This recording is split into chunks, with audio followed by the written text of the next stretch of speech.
Hello everyone and welcome to this tutorial for the PMDG 737 for Microsoft Flight Simulator. I'm Emmanuel, I am a real-life Boeing 737 pilot, and in this tutorial I'm going to show you some of the particularities of the aircraft as it is in cruise. I've currently paused my simulator because we only have a very short cruise on this flight from Stansted to Dublin, but I do want to give you a quick oversight of some things you should consider in cruise. Basically, in cruise, the autopilot will be flying the airplane. You should be on VNAV, as it is right now, and you should basically not need to touch anything here. I'm just quickly going to unpause it so that VNAV activates properly. I'll put it back into the pause and we'll consider further explanations. If you're wondering why I have the fuel menu open here, that's because I'm currently in the pause in the simulator, and you can see it's still using up some fuel. And that's because Microsoft Flight Simulator doesn't actually have a true pause. It only has active pause, which is basically freezing the airplane's position, but anything else is still operating. And then it has a stripped down version of a pause, where some systems are still running in the background. So you can see fuel is still being used, so don't wonder if I'm refueling the airplane from time to time here. We've started the pause with 3.5 tons of fuel in the tanks, and I am going to reinsert those by the time that we have finished our explanations. So some stuff to consider here. First of all, we're looking at the optimum and maximum altitudes, especially if you're using the airplane for a longer flight, then you do want to fly as close to the optimum altitude as possible. However, you want to be sure that it's actually making sense to do step climbs, because the wind at upper altitudes might be stronger, for example. We are going to have a look at the operational flight plan here, just to show you this. So first of all, in most operational flight plans, there is a section called operational impacts that is going to give you information whether it has good or negative impacts to climb above or below the cruise level planned. So for this flight, we're planned at flight level 340, and you can see that the flight plan predicts that if we're climbing 2,000 feet higher, so level 360, it's going to use 8 kilograms more fuel, and it's not going to save us any time. And if we were flying 2,000 feet lower, we'd save 1 kilogram of fuel, but we'd need 2 minutes more than predicted. Therefore, 340 is our optimum cruise level on this very flight. If you don't have operational impacts available in your flight plan, or if, for example, you're flying with less passenger load because of some no-shows, maybe a connecting flight didn't arrive on time, you're running with 30 passengers less, then of course your weight is significantly reduced, and that kind of makes the operational impacts here not apply as strictly anymore as it might have with the weight for which the flight plan is computed. But in that case, you can always have a look at the winds in your flight plan. So if we're checking it now, we're currently inbound Tango November Tango VOR, and if we have a look at the wind data block in here, it says at 340 we should have a wind coming from the east at 39 knots. 2,000 feet higher it's 35 knots, and 4,000 feet higher it's just 30 knots. So since we are going more or less westbound, it means that this is a headwind for us. So if we would climb to a higher level, as the FMC says we can on the optimum altitude over here, let me show you this a little bit bigger. So the optimum altitude is 400, but that is not including the influence of the wind. It's only including the airplane's weight and the current outside temperatures and the airspeed that this is based on. So this says we could go to level 400. The data we have available is up to flight level 380. The wind is slightly reduced. So yes, climbing to a higher level might make sense if you're only taking this into account.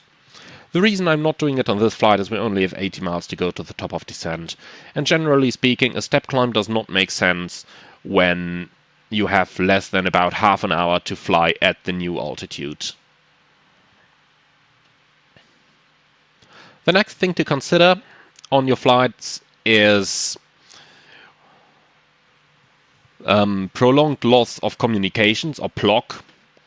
That is especially important if you're flying online. And a good method to mitigate against that is to insert any boundaries between different ATC regions on your fix page. So if we're looking over here, we have a boundary from Baxo, where we're passing from the London FIR into the Shannon FIR. So what you would do now is you search for Baxo in your FMC. Here we have Baxo. Copy it, put it on the fix page, and now you have it marked. So now, if we zoom out a little bit on the navigation display, and if we just unpause the simulator for a second, need to go even further out it seems, then here you have Baxo marked on your navigation display now. I'm going to show you this just as an example how it would look like. If we took Manchester VOR, we put that in. Now you'd have it marked over here, and you know that at this very point you would be expecting an ATC frequency change. Now I'm going to put the simulator back into pause to give you some more explanations here. Something else that you always have to consider in cruise flight is which alternate airport would you have available in case you'd have to divert right now. You're currently cruising at 34,000 feet, and a quick and dirty way to determine how much altitude you would need for a descent in case it became necessary. For example, if you had a medical emergency on board. Just press the meters button. It's going 10,400 meters. You just take the first 3 digits of that. So if you're cruising at 34,000 feet, you'd need about 104 nautical miles in order to land the airplane. So if you're looking at the navigation display now, any airport that's within about 100 nautical miles would be perfectly suited for a straightaway direct diversion. If you're looking at closer airports, of course they can be used as well, but you will have to fly additional track miles in order to actually cover the distance you need for your descent. So right now, anything that's about 100 miles out would be a perfect diversion airport. Right now, there's nothing ahead that's perfectly suited here, at least no major airport, but we do have Leeds Bradford here, 60 miles out. And then also keep in mind the airports you have behind you. So there is London down here, that's about 80 miles away. You also have to keep in mind you have to fly the turn there, and flying a turn at these altitudes does take time. So returning to London, if you'd have to do it right now, would also be a good idea. Generally speaking, thinking of diversions, it's always a good idea to either go back to where you came from or to continue to the destination if it is possible and the situation allows. If a passenger is having a heart attack, you don't want to go to the destination. But if, for example, you've had a technical malfunction that doesn't require an immediate landing, so there is no land at the nearest suitable airport in the non-normal checklist, then it is a good idea generally to be minded to continue on to your destination, since that is going to make it significantly easier for your company to accommodate the passengers at whichever place you're going. Alright, returning then to our flight. Now, I'm going to unpause the simulator now, and we will start the preparations for our arrival into Dublin.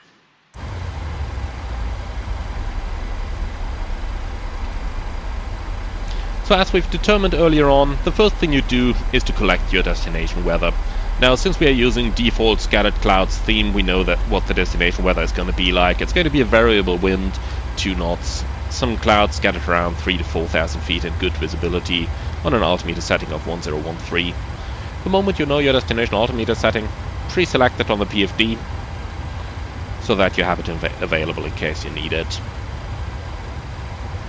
Now we want to look at the FMC setup, and the first thing to do is to get your arrival charts. I'm using the Navigraph charts here, that is charts by Jeppesen provided to the flight sim community by Navigraph. We have the Baxo to Lima arrival, I'm going to talk about that in a few moments. And then we do plan to fly the ILS approach for runway 28 left. We're also going to get out some taxi charts here and the airport chart, so that we do have those available once we are actually getting down. Same goes for the parking chart. We want to prepare all these early enough. Something that I always find recommendable, if you have it available, have a look at the radar minimum chart, because that is giving you a very good picture of what the general overview in this area is looking like. So you can see here down to the south we have a little bit of terrain, but apart from that it's flat land and the airport is located just inbound of the shoreline. Starting with the Fmc Preparation, we're going to check the descent page, insert 250 knots below flight level 100. The reason for that, VNAV is very good at keeping your speed, and you are allowed to fly 250 knots, so you do fly 250 knots. The default 240 is coming from the United States, where the limit is actually less, that's 240 knots. On the forecast page, we're going to enter the transition level. If we haven't done that in the pre-flight yet, we're expecting an altimeter setting of 1013, transition altitude is 5000, and we do need at least 1000 feet in the transition layer. So the transition level today is going to be 60. If you're flying online, get it from the destination ATIS. QNH 1013, we're going to put that in. And for the descent winds, we want winds at level 310, at level 200 and at level 100. That is what we usually have available in our operational flight plan that I'm just again going to show you here. So you see you have 310, 200, 100, and that gives the airplane a very good picture of what it looks like in total.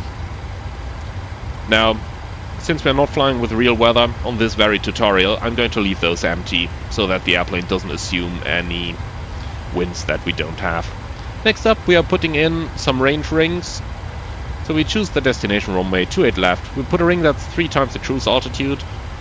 Again, you could calculate 34 times 3, that's 102, or you can just take the meters, the first 3 digits. It says 103. So that's always a very good tool to use there. We're going to use 102. Then we're setting in another ring at 10 miles, and then we're going to set a third ring at 4 miles. The background behind these rings, the 10-mile ring, you want to be 3000 feet above the destination airport. You want to have at a maximum of 200 knots and at least a flap setting of 1. So that's the hard limit for the approach, the 200 knots and the first flap setting. And the altitude has to be sensible. If you have a 3-degree glide like we do have it in Dublin, then 3000 feet above the field elevation is what you're aiming for. And the 4-mile ring is where we are actually going to extend our landing gear. If you have visual meteorological conditions, so cloud ceiling above 1000 feet and 5000 meters visibility or more, then we're extending the landing gear at 4 miles. If it's less than the 2 mentioned values, then we're going to use 5 miles. Background is our stable gate for the approach in IMC, so in instrumental meteorological conditions is 1000 feet, and in visual meteorological conditions it's 500.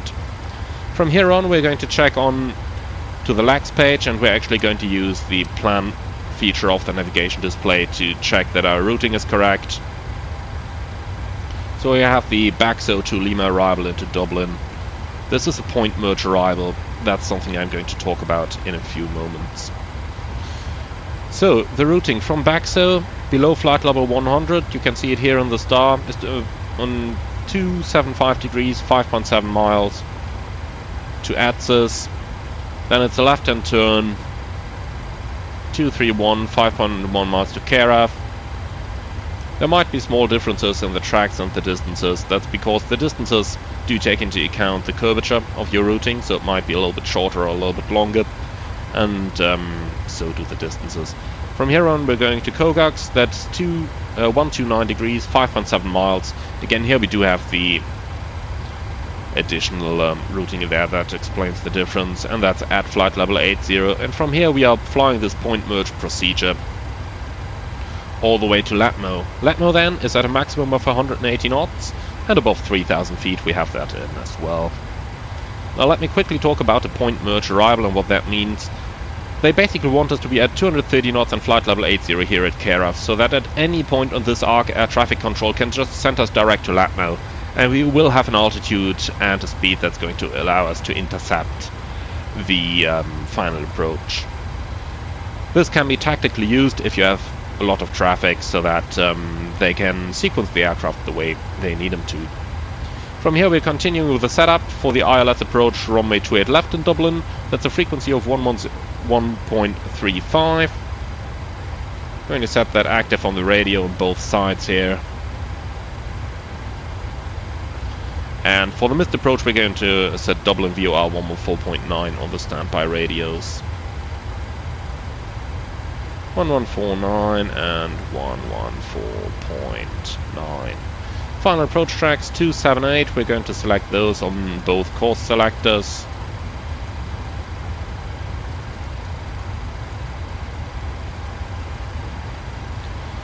And finally we're going to set the minimums. It's 402 feet. If you have different categories available here, the 737-700 is a class Charlie category airplane. So you always want to take the minimum that corresponds to the category Charlie. If you're flying an 800, it depends on the operator. If you have a landing weight that's in the region of around 65 tons, like some major airlines, for example Ryanair has them, then your airplane is a category Charlie airplane. But if you're flying one of those pure tourist airlines, like for example Sun Express, then the chances are that the max landing weight is higher due to the higher expected traffic loads, and therefore it might be a category Delta airplane. The 900 usually is a category Delta. Right, that's a minimum of 402. And finally we're going to check in the FMC. We have the waypoint MaxF as our final approach fix in 2,500 feet. And we do have a 3-degree glide path down to a minimum of 402. For the missed approach it's going to be a climb straight ahead to Gannett. So that's straight ahead here on the runway track to Gannett.